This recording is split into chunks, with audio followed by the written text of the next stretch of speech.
Oi, gente, vamos conversar sobre o equilíbrio do corpo rígido, tá? Dar uma revisão sobre o que a gente já conversou na aula. Equilíbrio é equilíbrio estático. A gente quer deixar os objetos que a gente vai lidar parados. Eles não podem mexer, tá? A ideia é que eles não podem ter nenhum movimento horizontal, nenhum movimento vertical e nem movimento de rotação. Não pode girar, tá?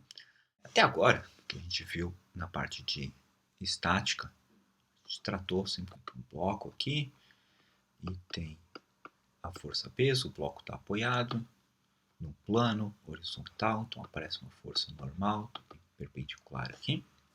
A gente sempre considerou que essas forças estão sempre aplicadas na direção do centro de massa do nosso corpo. Então, se a gente pode pôr uma, sei lá, qualquer força aqui, uma força externa qualquer, é sempre na direção do centro de massa. Isso porque, se as forças são aplicadas na direção desse ponto, qualquer uma dessas forças pode movimentar o corpo na horizontal ou na vertical, né, ou uma composição das duas direções, tanto que quando a gente estava avaliando a estática, né, então ter o equilíbrio estático desses corpos, a gente só precisava se preocupar em que a somatória das forças todas aplicadas, que então dá a força resultante, tinha que dar zero, né? Porque lei de Newton lá é força igual a massa vezes aceleração. Se a força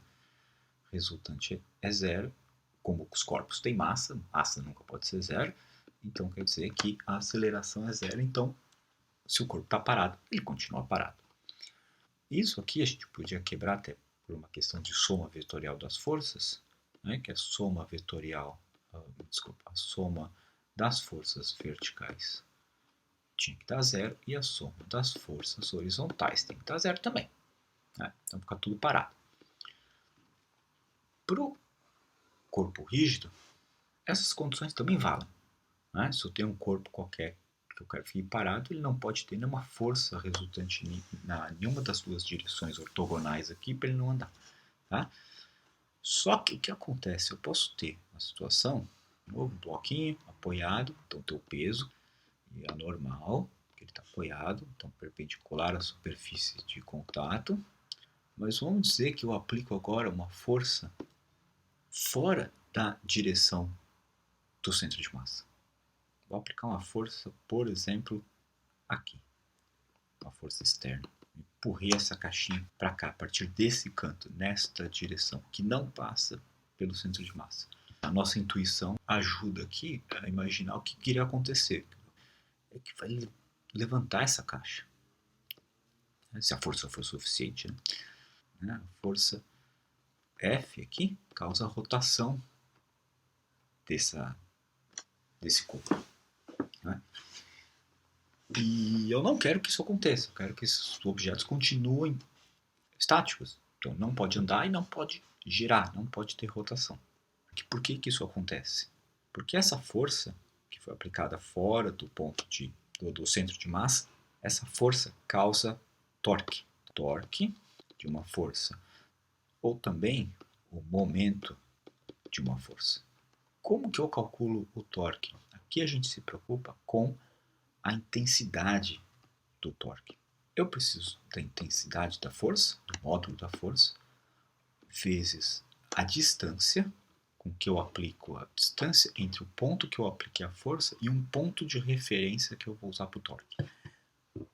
Em tese, qualquer ponto funciona. Por exemplo, só nesse caso, vamos dizer que eu estou usando o centro de massa. Então, eu tenho uma distância entre esse ponto de aplicação, D, então seria essa distância.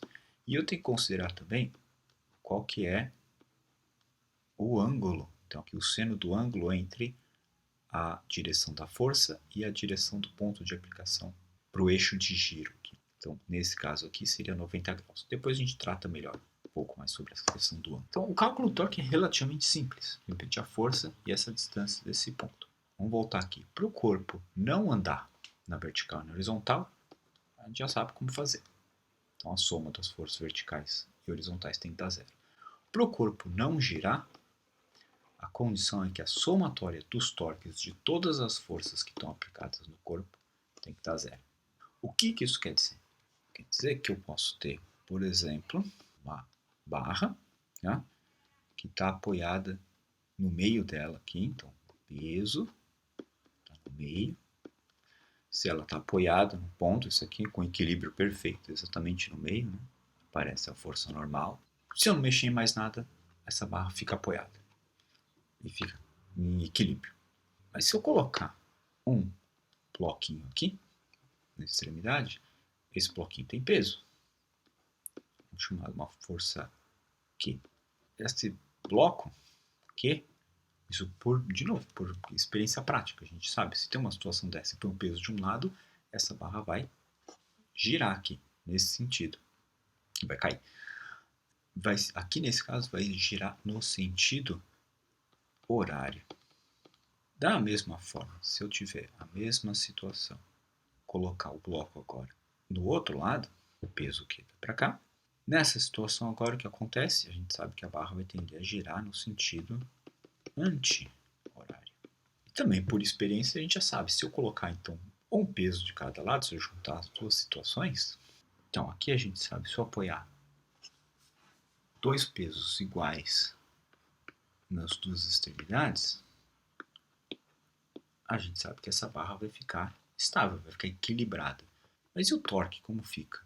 Essa força da esquerda vai forçar um giro no sentido anti-horário e essa aqui da direita no sentido horário. A gente define que o torque de uma força que causaria um giro no sentido anti-horário é um torque positivo.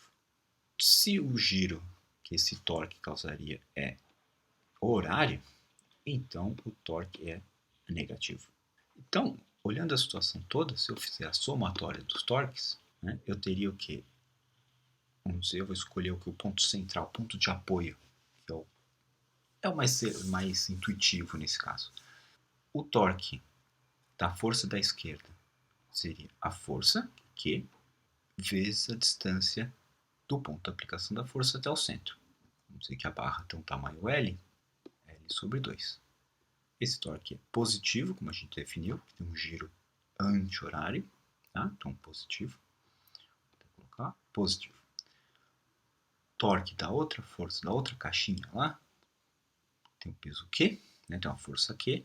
A distância entre a extremidade e o centro também é metade da barra, então é L sobre 2. E a gente definiu que ele é negativo. Bom, mas ainda tem duas forças aqui que eu não lidei. Bom, como elas estão aplicadas, né, as forças estão aplicadas no meu ponto de escolha de referência, bom, a força é normal, intensidade é N. Aí a distância entre o ponto de aplicação, meio da barra, e o meu ponto de referência, que é o meio da barra, a distância é zero.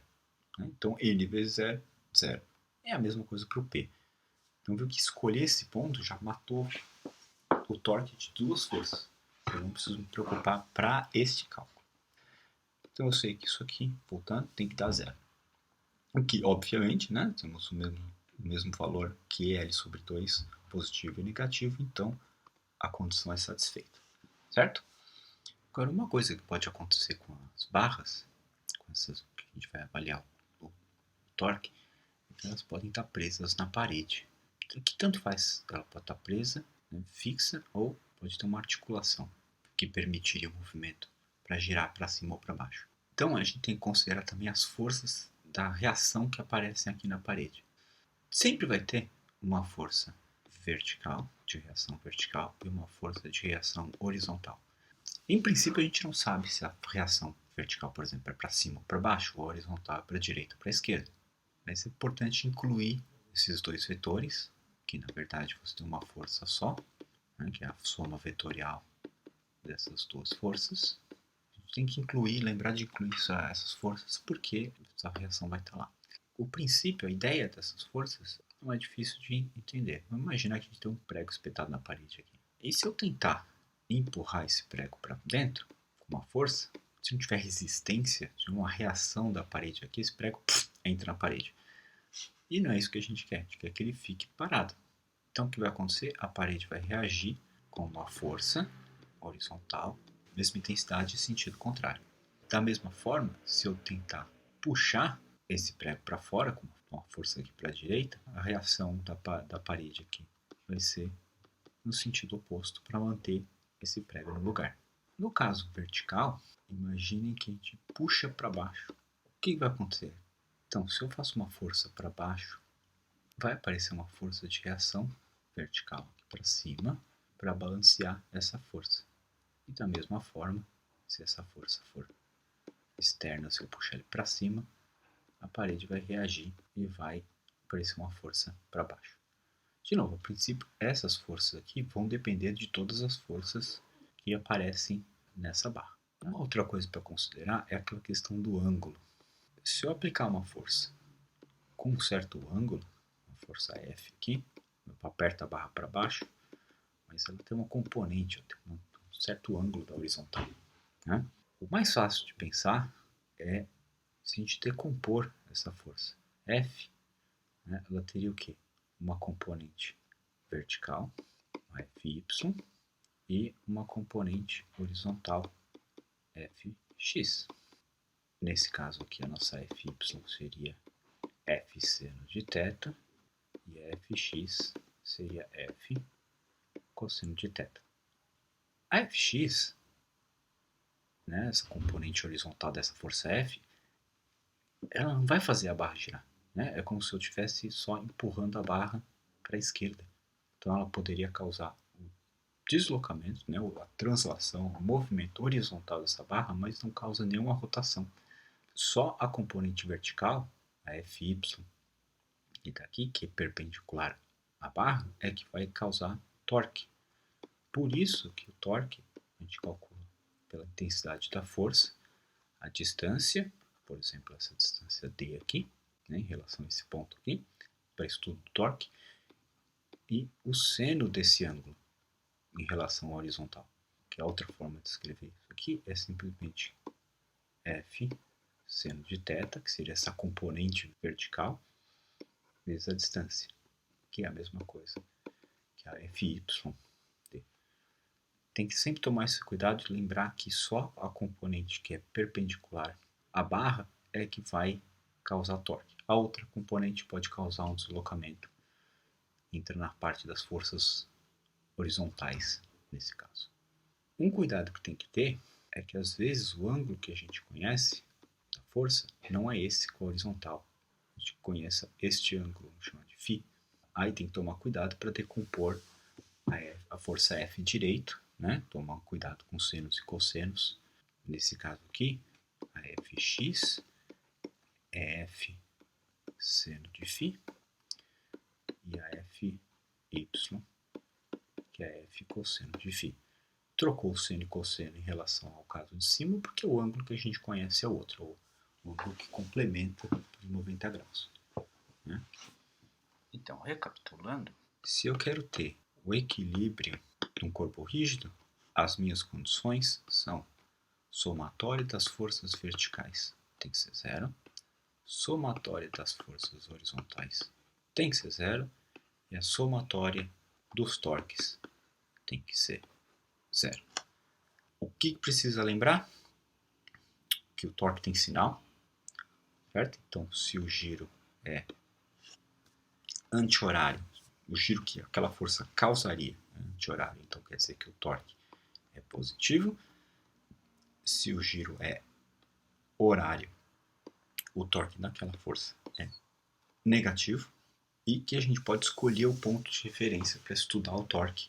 Pode ser qualquer ponto, vamos ver na prática que alguns pontos são mais fáceis e ajudam a resolver os cálculos de uma maneira mais fácil. Bem, tá? Essa é a revisão rápida da parte de torque, e é isso aí, gente. Beleza.